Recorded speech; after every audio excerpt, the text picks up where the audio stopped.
so big, I'ma ride it, body, body, body, body.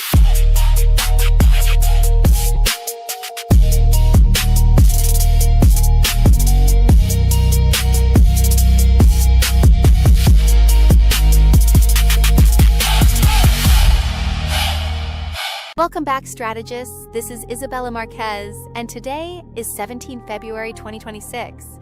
We are continuing the same discipline. No gameplay, no controller, no emotional theatrics. Only structure. If you are here for intelligent improvement, settle in. Because tonight we are running a full promo meta audit for eFootball 2026, and we are going to do it the way elite competitors should. Roles first, assets second, outcomes measured. If this is your kind of stream, handle the fundamentals for me right now. Follow, subscribe, like. Share it with one competitive friend who keeps rebuilding squads but never builds habits. And if you want to support the channel, your support keeps this analysis consistent. Because consistency is not a personality trait. It is a system we protect. Now, the theme for tonight is simple. The promo cycle is not a random parade of shiny cards. It is a rotating set of incentives that nudges the ladder into predictable behaviors. When a certain tier drops, the ladder leans into the strengths of that tier. When enough players copy it, counters emerge. Then the next rotation appears, selling solutions to the problems that rotation created. If you can read that cycle early, you stop chasing. You start positioning. This is the fundamental shift that separates competitors from consumers. The consumer sees a new card drop and asks, "How do I get this?" The competitor sees a new card drop and asks, "What does this change about what I will face?" These are radically different questions. The first question puts you on a treadmill of perpetual acquisition, always behind, always reacting. The second question puts you in the position of strategic anticipation, reading the ladder like a weather system and adjusting your shelter before the storm arrives. So we are going to build a practical audit framework you can run every time you see new Epic, Big Time, Showtime, European Guardians, World Classics, or limited campaign promos. Your goal is not to own everything. Your goal is to buy clarity. Clarity about what you want to do, what you are currently losing to, and which asset solves the biggest constraint with the least disruption to your identity. Let us begin with the audit question most players never ask. What is the ladder paying you for right now? In other words, what decisions are being rewarded in ranked matches this week? Is it early pressing? Is it vertical passing? Is it wing isolation? Is it defensive compactness? The ladder always has a default tempo, and promo rotations can accelerate or slow that tempo. The concept of ladder tempo is critical here. Think of ranked play as an ecosystem with a dominant climate. Sometimes that climate favors high-press, high-transition basketball on grass where matches end 4-3. Sometimes it favors low-block, counter-attacking chess matches where a single mistake decides everything. The promo cycle does not create these climates in isolation, but it amplifies them. When a batch of high-pace, high-pressing cards releases, the ladder experiments with those tools. When enough players find success, the climate shifts. Then the next promo batch arrives with tools designed to punish that specific climate. This is not conspiracy. This is product lifecycle management meeting competitive dynamics. Tonight, we will focus on 3 current ladder incentives I want you to evaluate in your own matches. Incentive 1, transition compression. This is how quickly the game flips from attack to defense and back again. When transition compression is high, matches feel frantic, and the same 3 mistakes decide everything. Risky central passes, lunging tackles, and overcommitting fullbacks. Transition compression is perhaps the most underappreciated variable in modern eFootball. It is the measure of how much time you have to think between phases. In high compression environments, you have perhaps 2 seconds to transition from attack to defense. Your shape must be pre-positioned because you cannot reorganize in real time. Your decisions must be automatic because deliberation equals concession.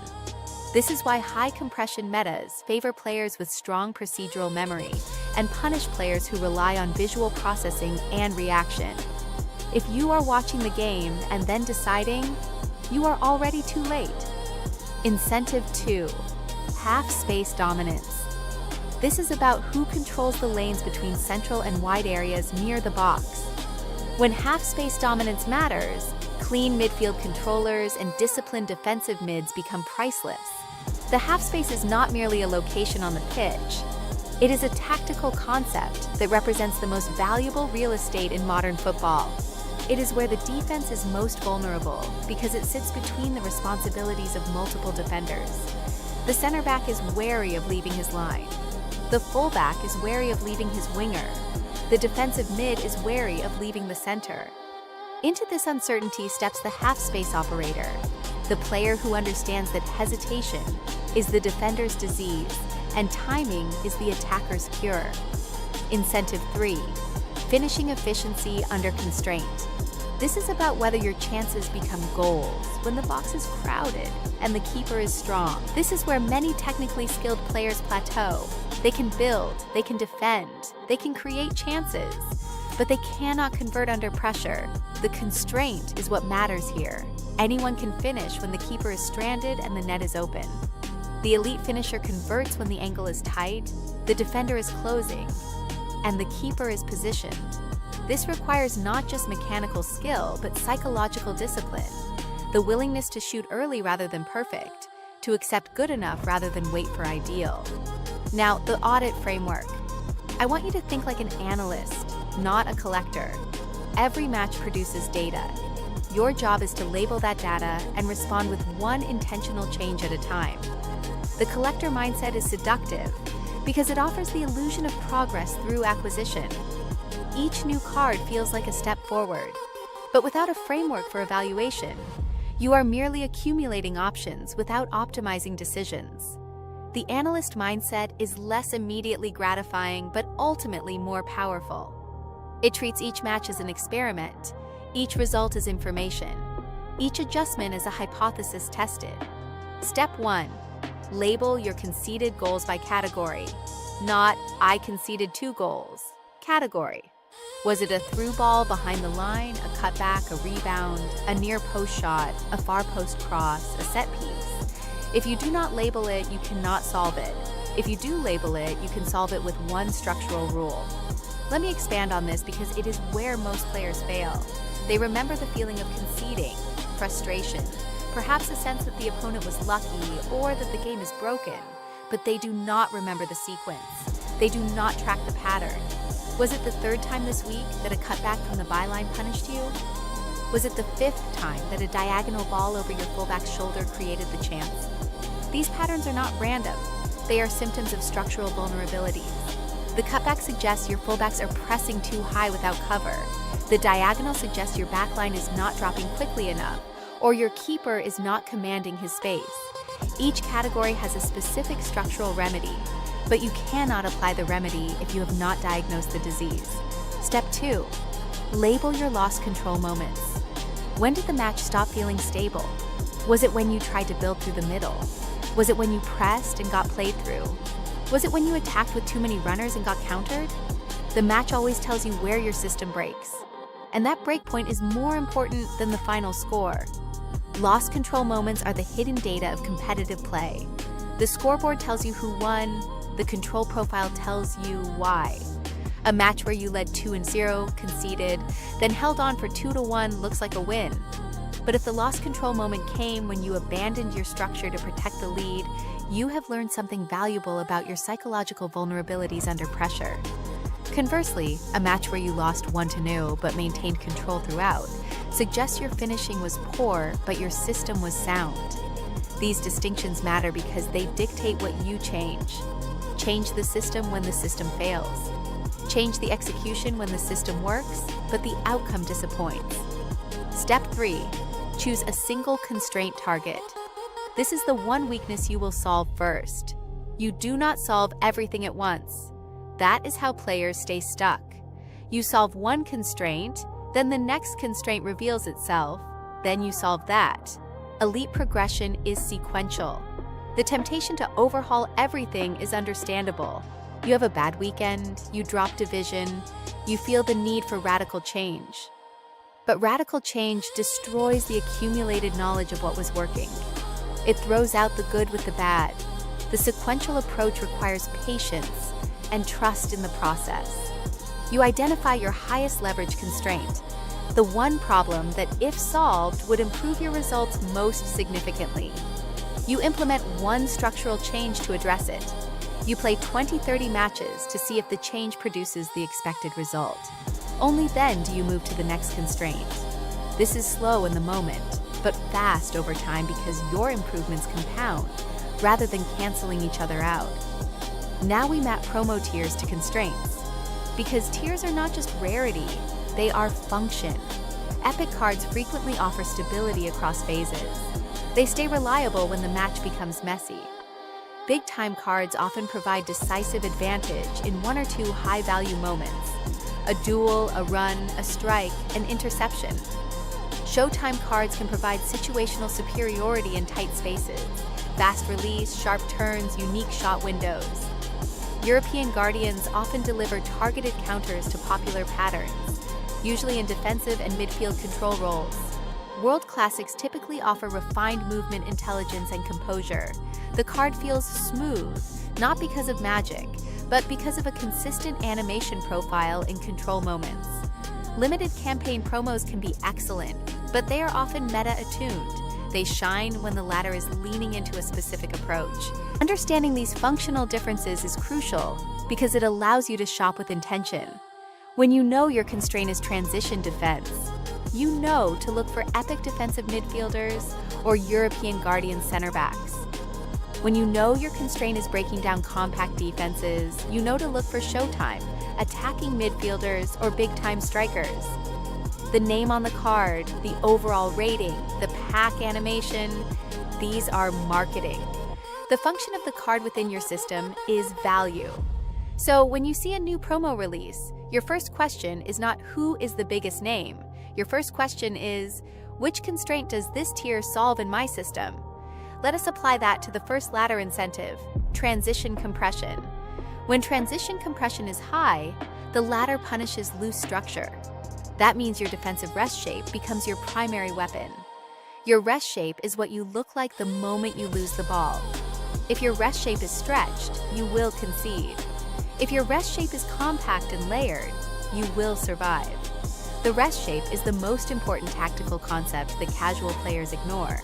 They think about their formation in attack, how they want to build, who makes the runs, where the space opens up, but they do not think about what happens when the attack fails. And the attack always fails, eventually. The team that wins is not the team that attacks better. It is the team that manages the moments after attack better. There are 3 rest shape rules that create instant improvement. Rule 1. Never leave both fullbacks advanced at the same time unless you have an explicit cover plan. One side attacks, the other side balances. This rule seems conservative, even old-fashioned, in an era of overlapping fullbacks and wingback systems. But the data is clear. Simultaneous fullback advancement is the single biggest predictor of concession on counterattacks. The risk is not that your fullbacks are bad. It is that the space they leave behind is too valuable and too difficult to cover. If you must advance both, you need a defensive mid who drops between center backs, forming a back 3, or you need your wide midfielders to track back with discipline. Without these explicit cover plans, you are gambling, and gambling is not a strategy. Rule 2. Your defensive mid must remain connected to your center backs. If your pivot drifts, your center backs get forced into stepping, and stepping creates gaps. The pivot is the spine of your defense. When the pivot is positioned correctly, the center backs can defend their zones without chasing. When the pivot is wrong, the entire defensive structure unravels. The pivot must be close enough to screen passes into the forwards, disciplined enough not to chase shadows, and aware enough to drop when the line is threatened. This is not a position for highlight players. It is a position for players who understand that their best moments are the ones that never make replays. The intercepted pass that never happened. The screen lane that forced a backward pass. The tactical foul that stopped a break. Rule 3. Your first pass after regaining the ball should be safe more often than it is ambitious. Safe first passes rebuild your structure, and structure wins seasons. The temptation after winning the ball is immediate verticality. You have just defended, You want to punish the opponent's commitment. You see a runner. But high compression environments punish this impatience. The opponent has just lost the ball. Their players are still forward, pressing. Your players are still recovering their positions. The ambitious pass finds a runner who is isolated, or it finds an opponent who anticipated your aggression. The safe pass maintains possession, allows your structure to set, and enables you to attack when the opponent's transition defense is actually vulnerable, not just apparently vulnerable. Now, how do promo assets help transition compression? They help by reducing the number of bad outcomes from borderline moments. A strong defensive midfielder with elite interception radius turns a risky opponent pass into your possession. A strong center back with reliable tackling turns a 50-50 duel into a clean regain. A keeper with stable presence reduces cheap goals that come from one error. These are not highlights. These are control investments. And control investments raise your win rate quietly. Consider the mathematics of control. If you concede one fewer goal every 3 matches from defensive errors, and you score at your current rate, your expected points increase significantly over a season. This is not dramatic. You will not feel it in any single match, but over 100 matches. It is the difference between divisions. Promo assets that improve control do not change your peak performance. They raise your floor. They eliminate the matches where you dominate possession and chances, but lose to 2 counters. They turn 1-1 draws into 1-0 wins. These margins are everything in competitive play. Next incentive, half-space dominance. The half-space is the corridor that kills you if you ignore it. Most top chances are created from the half-space, a quick turn, a slipped pass, a cutback into the penalty spot zone. If you want to dominate ranked, you must defend half-space lanes, and you must attack half-space lanes. The geometry of the half-space is worth understanding.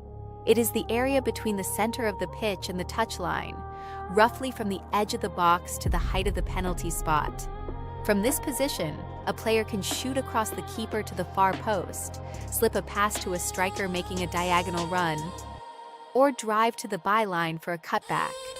The defender facing a half-space attacker is caught in a dilemma: close the space and risk being beaten on the turn, or hold position and risk the shot or pass. Good half-space players exploit this dilemma through deception, body shape suggesting one action while executing another. Defending half-space lanes is not tackling more. It is positioning. It is your defensive mid shading the lane. It is your midfielders staying connected so the opponent cannot receive between them. It is your fullbacks containing wide attackers without dragging center backs out of the middle. If you defend half-space lanes, you force opponents into wide crosses and low-value shots. That is exactly what you want. The key defensive principle here is compression. You want to make the half-space narrow, forcing the opponent to either play backward or attempt low-percentage actions. This requires coordination between your defensive mid and your wide midfielders or fullbacks. If the defensive mid commits to the half-space too early, the center is exposed. If he commits too late, the attacker has already turned. The timing is everything, and it is learned through repetition and observation of specific opponent patterns. Attacking half-space lanes is also system-based. You do it with overloads and third-man movement. You widen the opponent, then you enter the half-space with a runner, then you either shoot quickly or slip a pass to a striker. Promo midfielders and attackers can make this smoother, but the pattern is the foundation. The overload is the key concept. You cannot attack the half-space in isolation. You need to create the conditions for it. This usually means attracting the opponent's defensive structure to one side, then switching or combining to access the underloaded half-space on the other side. The third man run is the tactical mechanism. Player A passes to player B, who immediately lays it off to player C, making a run from deep. The defense is focused on A and B. C arrives in the half-space with time and momentum. Now incentive 3, finishing efficiency under constraint. This is the difference between I had chances and I won. Many players create, then fail. They shoot from crowded angles, they delay too long, they take an extra touch that closes the window. Elite finishing is shot selection and timing, not raw power. The psychology of finishing is fascinating. Under pressure, players seek perfection. They want to be certain of the goal before shooting. But certainty is the enemy of opportunity in football. The window for a good shot is measured in tenths of seconds. The player who waits for the perfect moment often finds it has passed. The player who accepts the good moment finds the net. A stable finishing rule is this: shoot earlier from clean angles and do not force late shots from bad angles. Your goal is to convert high-quality chances. If you are constantly shooting from bad angles, you are feeding opponent keepers and giving away counters. Promo strikers can increase your conversion rate, but only if your shot selection is correct. Consider the expected goals framework, even if you do not calculate it explicitly. A shot from the center of the box, 12 yards out, with the keeper unsighted, has high value. A shot from the tight angle, 18 yards out, with the keeper set, has low value. The player who takes the first shot and misses has made a better decision than the player who dribbles into the second shot and scores, because over time the first player's process will yield more goals. Promo strikers improve the execution of good decisions. They cannot redeem bad decisions. Now I want to introduce a brand new concept for this stream: the asset fit score. This is how you stop being manipulated by hype. Every promo card you consider gets scored out of 10 across 5 categories, 2 points each. The asset fit score is a decision-making tool designed to impose discipline on your acquisition process. It forces you to evaluate cards against your specific needs, rather than against abstract notions of quality. A card can be objectively excellent, high stats, good animations, popular with streamers, and still score poorly for your system. Conversely, a card with lower overall stats might score highly, because it solves your specific constraint. This is the difference between buying good cards and buying useful cards. Category 1. Role fit. Does this card naturally perform the job your system requires? Role fit is about alignment between the card's strengths and your tactical demands. If you play a high-pressing system, you need strikers with high defensive work rate and pace, not just finishing. If you play possession, you need midfielders with high passing attributes and composure under pressure. The card's overall rating is irrelevant if its distribution of attributes does not match your role requirements. Category 2. Phase value. Does this card help in multiple phases? Build, defend, transition, finish? Phase value measures versatility. Some cards are specialists, brilliant in one phase, invisible in others. Others contribute across the match. Generally, higher phase value means more consistent impact. Those specialists can be valuable if they dominate their specific phase. For most players building a core squad, prioritizing phase value provides more reliable returns. Category 3. Error forgiveness. Does the card recover well from imperfect inputs? Error forgiveness is the hidden stat that determines consistency. Some cards perform brilliantly when you time everything perfectly, but collapse under pressure or when you are slightly late with an input. Others maintain baseline performance even when you are not at your best. For ladder play, where you cannot guarantee peak performance every match, error forgiveness is crucial. Category 4. Synergy. Does this card amplify the strengths of your existing core? Synergy is about network effects. A card does not operate in isolation. It interacts with your other players. A passer becomes more valuable if you have runners. A defender becomes more valuable if you have a keeper who sweeps behind him. Evaluating cards in isolation misses these interactions. The asset fit score forces you to consider how the new card elevates what you already have. Category 5. Meta resilience. Will the card still be valuable if the ladder shifts slightly? Meta resilience is the insurance component. The ladder changes. Patches, promo cycles, tactical evolution. Cards that are only valuable in the current meta depreciate quickly. Cards that would be valuable in multiple metas retain their worth. When you invest resources in a card, you are making a prediction about future value, not just current performance. Let me walk through an example. Suppose you are considering a new epic defensive midfielder. He has excellent defensive stats, good passing, but average pace. Your system requires a pivot who screens the defense and initiates build-up. You score him. Roll fit 2-2. perfect for your pivot role. Phase value 1.52, strong in defense and build, limited in attack. Error, forgiveness 2.2, high composure, recovers well from mistimed tackles. Synergy 1.52, fits your possession style but does not specifically enhance your other players. Meta resilience 2.2, defensive midfielders are always valuable. Total 9.10. This is a clear acquisition target. Now suppose you are considering a Showtime winger with explosive pace and dribbling, but low defensive work rate and average passing. Your system requires wide players who track back and support the fullback. You score him, role fit 0.52, wrong profile for your system. Face value 1 heta, strong in attack, weak in defense. Error, forgiveness 1 relies on space, struggles under pressure. Synergy 10 does not connect well with your defensive structure. Meta resilience 10 wingers are frequently power crept. Total 4.510. Despite the hype, this is a pass. The asset fit score is not about finding the best card. It is about finding your card. It protects you from the fear of missing out, from the sunk cost of chasing meta cards that do not fit your identity, from the distraction of constant squad rebuilding. It focuses your resources on targeted improvements that compound over time. Let me add 2 final dimensions to tonight's framework: the concept of tactical identity and the principle of minimum viable change. Your tactical identity is your answer to the question, how do I win? It is not your formation. Formations are tools. It is not your players. Players are instruments. It is your philosophy of advantage creation. Do you win by controlling tempo and suffocating opponents? Do you win by explosive transitions and verticality?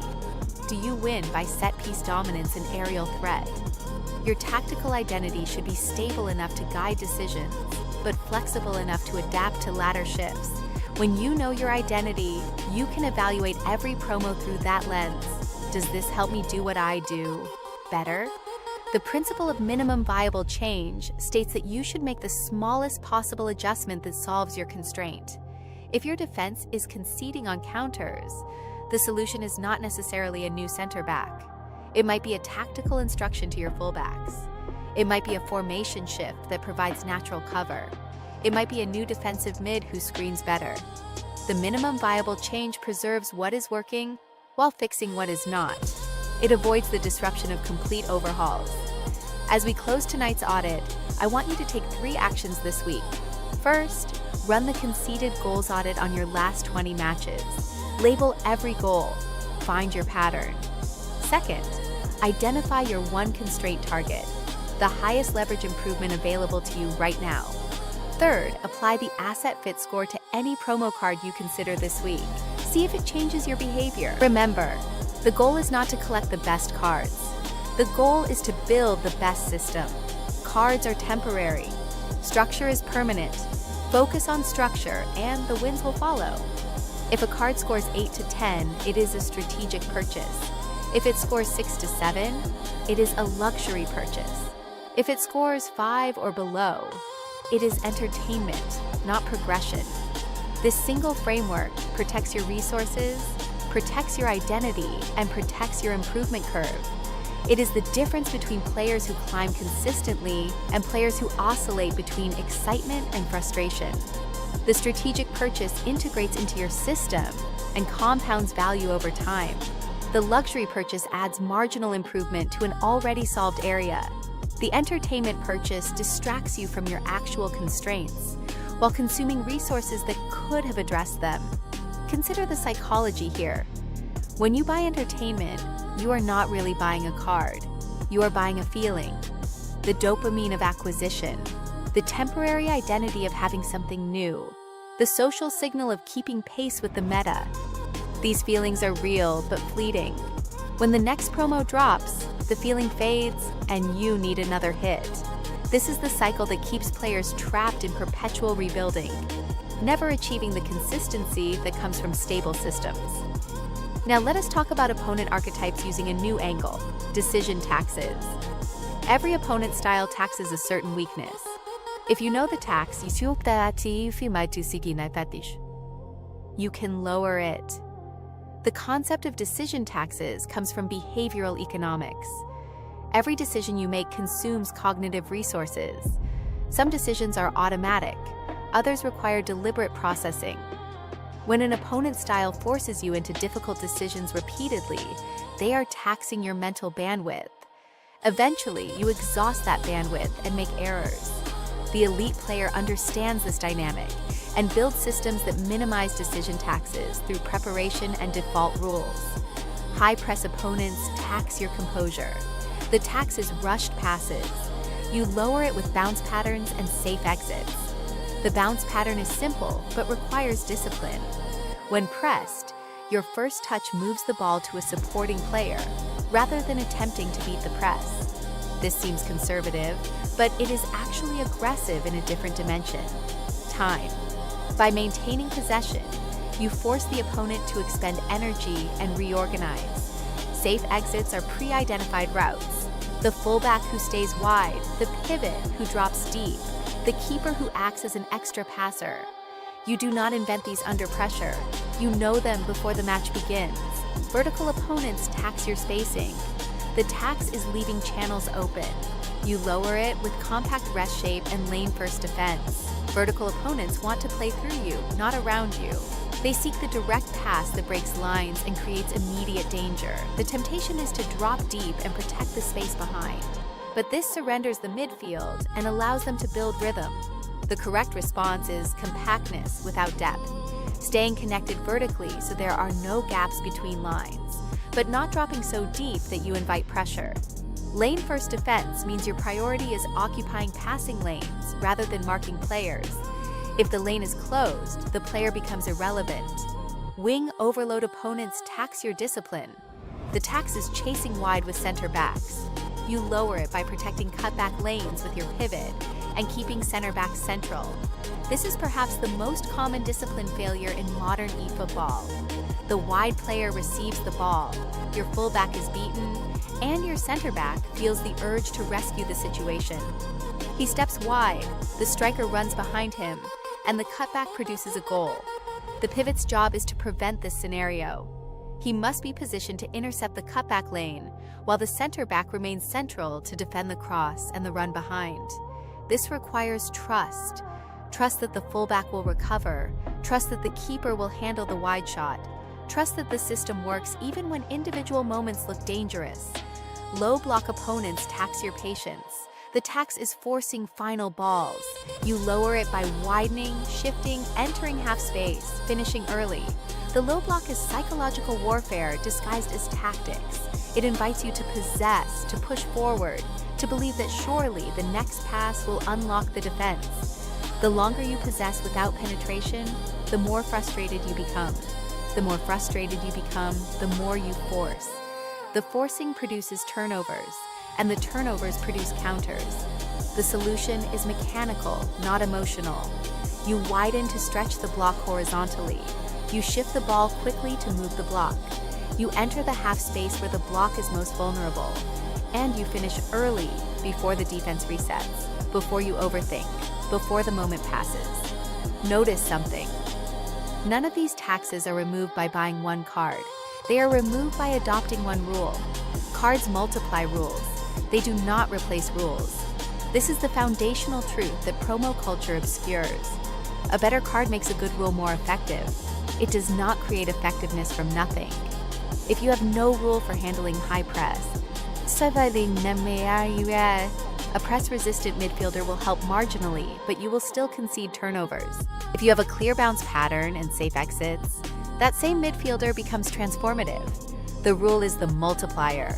The card is the multiplicand. Now we move into an advanced topic that was not covered earlier: tempo staging. Tempo staging is how you decide when to speed up and when to slow down within a single attack. This is where elite players feel in control, even against strong opponents. Tempo is the hidden dimension of football. Everyone sees the ball moving, the players running, the spaces opening and closing. But the elite player sees the rhythm, the acceleration and deceleration that creates or destroys these visible elements.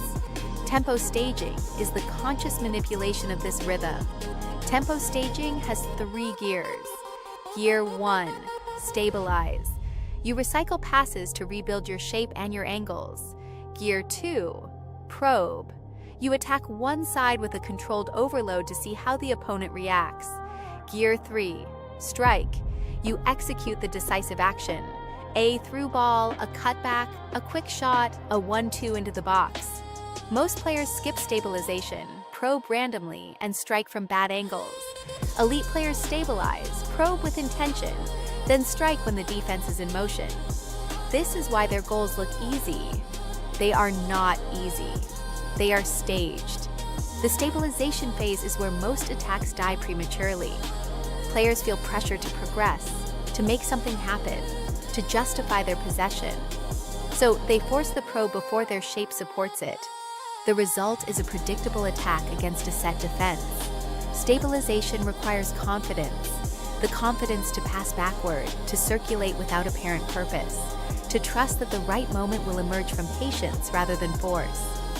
Here is a simple tempo staging pattern you can practice. Start with stabilization, 2 safe passes, then probe. Move the ball to one wing and force the fullback decision, then strike. Enter the half space with a runner and shoot or cut back immediately. Repeat this pattern for 10 matches, and your chance quality rises.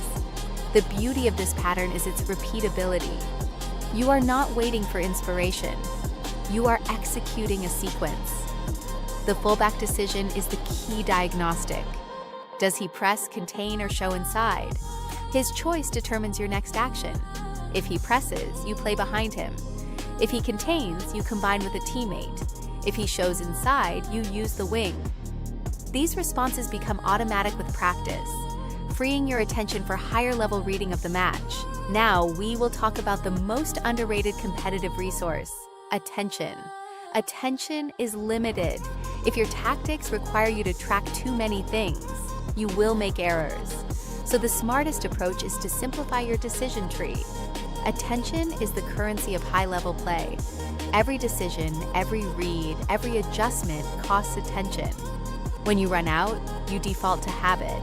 And habit in pressure moments is usually suboptimal.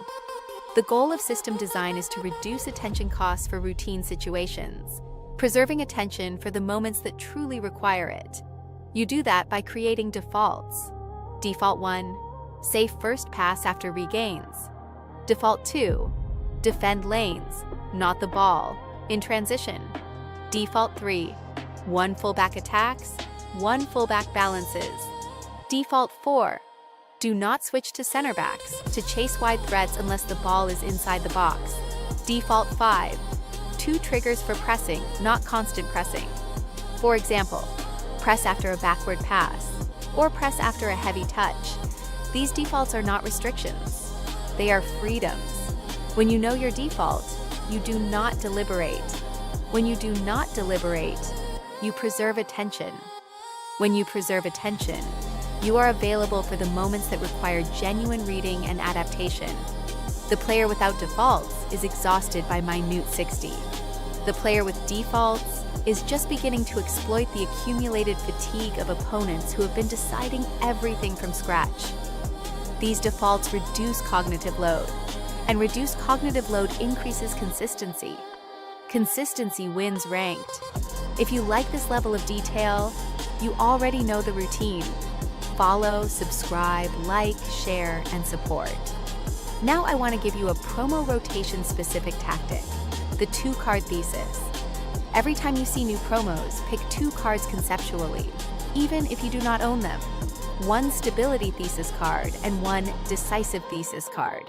The 2-card thesis is a forecasting tool. It forces you to articulate what the promo rotation is actually selling, and what the latter will become if it sells well.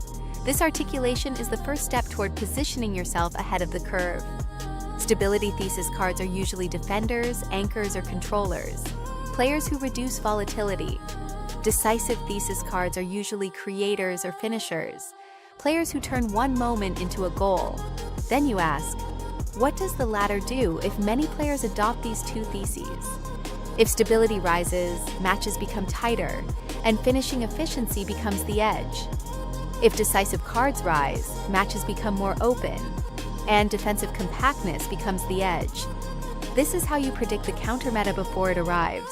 This second-order thinking is what separates strategists from trend followers. The trend follower asks, "What is good?" The strategist asks, "What happens if everyone thinks this is good?" The answers are different, and the strategist's answer creates advantage before the trend follower even recognizes the shift. You are not guessing. You are thinking in incentives. Now, match management. New angle. The momentum ledger. Momentum is real in the sense that decisions stack. When you press successfully, you gain territory. When you force bad shots, you gain confidence. When you concede a cheap goal, you become impatient. The ledger records this. Elite players manage the ledger by controlling sequences. The momentum ledger is a conceptual accounting system. You do not literally keep score, but you maintain awareness of whether you are in credit or deficit. Credit means your recent decisions have produced positive outcomes. You can afford controlled risk. Deficit means recent decisions have failed. You must prioritize stabilization over ambition. A sequence is 3 possessions in a row. Your goal is to win sequences, not moments. Win a sequence by possession 1, stabilize and progress safely. Possession 2, create a shot or a set piece.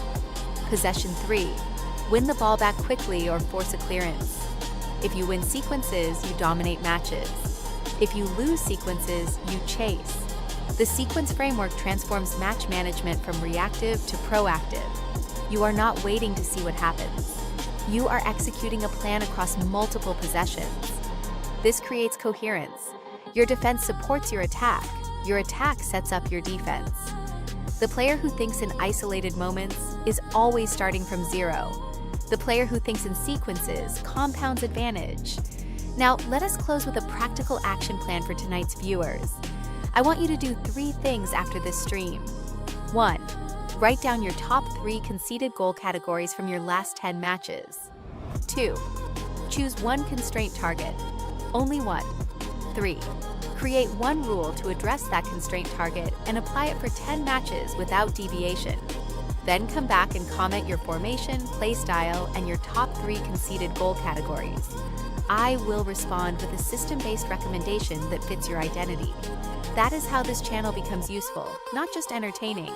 And again, if this helped, support it with the basics. Follow, subscribe, like for you. Share, support. You are not just helping a channel, you are helping intelligent gaming content compete against noise. We will keep auditing the meta. Promos will keep rotating. Your authority will keep rising. It's Cinema TV Basis. Because you are building structure, not chasing hype. Now we go 1 layer deeper. Because once you understand promo rotations as incentives, the next step is turning that understanding into a repeatable scouting model you can run every week.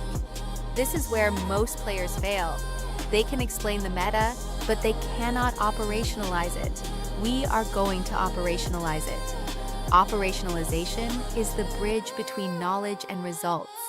Many players understand concepts, pressing, possession, transition, but cannot translate them into specific actions on specific days with specific cards. The scouting model provides this translation. Think of eFootball 2026 as a decision market. Every match is a series of bids. You bid with a pass, with a press, with a run, with a shot. The opponent answers with their own bid. The goal is not to win every bid. The goal is to win the bids that matter most. Promo assets matter because they shift the probability of winning specific bids. Your job is to identify which bids decide your matches, and then invest accordingly. The decision market metaphor is useful because it emphasizes scarcity. You have limited resources, attention, players, tactical flexibility. You cannot win everywhere.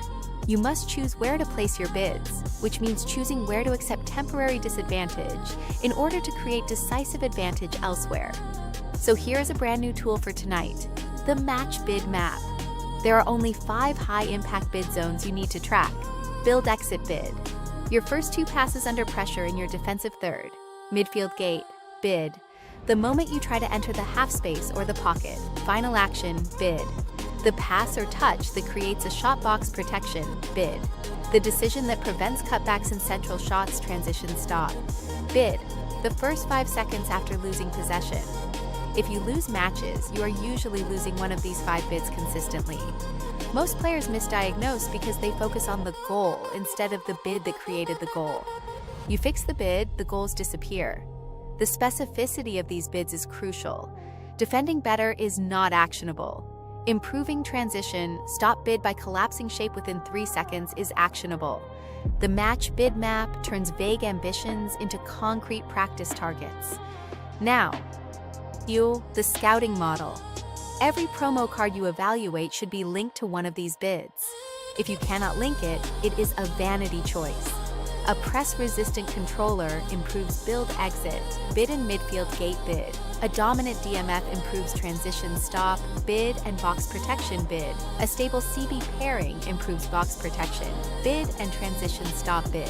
A sharp creator improves midfield gate bid and final action bid. A clinical striker improves final action bid. This creates a clean shopping logic. You buy the card that improves the bid you are losing most often. The clarity of this logic protects you from marketing. The promo video shows spectacular goals, dramatic tackles, impossible saves. But you must ask, which bid does this improve? If you are losing matches in the build-exit phase, a spectacular striker does not help you. A press-resistant pivot does. Now we add measurement, because strategy without measurement becomes storytelling. Here is a simple metric set you can track without spreadsheets. After each match, score yourself out of 3 in each bid zone. Build-exit bid. 0 equals constant turnovers. 1 win equals mixed. 2 equals mostly stable. 3 equals calm and clean, midfield gate. Bid. 0 equals no entries. 1 equals forced entries. 2 equals some clean entries. 3 equals consistent clean entries. Final action. Bid. 0 equals low quality shots. 1 equals rushed shots. 2 equals several good chances. 3 equals repeated high quality chances. Box protection. Bid. 0 equals cutbacks all game. 1 equals some leaks. 2 equals mostly protected. 3 equals locked lanes. Transition stop. Bid. 3 equals counters every loss. 1 equals frequent counters. 2 equals occasional counters. 3 equals delayed consistently. Do this for 10 matches and you will see a pattern. That pattern tells you exactly what to train and exactly what to upgrade. The simplicity of this scoring system is its strength. You can do it immediately after the match while memory is fresh. Over time, the pattern becomes undeniable. You cannot lie to yourself about bad luck when the data shows consistent transition stop bid failures. Now let us address the most dangerous trap in promo culture: position stacking. That is when you overload one area with elite cards and ignore the chain. For example, you buy 3 elite attackers, but your build-exit collapses. Or you buy a monster midfield, but your fullbacks cannot hold width and you cannot create. Or you buy defenders, but your final action lacks a finisher and you draw games you should win. Position stacking is seductive because it offers visible improvement. Your new attacker scores spectacular goals in matches you dominate, but it hides systemic failure. You dominate more matches but lose more of the close ones because your chain breaks under pressure. Instead, think in chains. Your team is a chain. Exit, gate, final action, transition, stop. If one link is weak, the chain breaks. Upgrade the weakest link first, always. This chain thinking requires honesty. You must admit that your shiny new attacker is not the solution to your current problems. You must invest in the unglamorous pivot who stabilizes your exits. But this honesty produces results that Flash cannot buy. Now, new concept, the counter meta timer. Meta trends do not last forever. They have a half-life. When a new promo rotation drops, the latter takes time to adapt. Most players are late. You can be early if you track 3 things.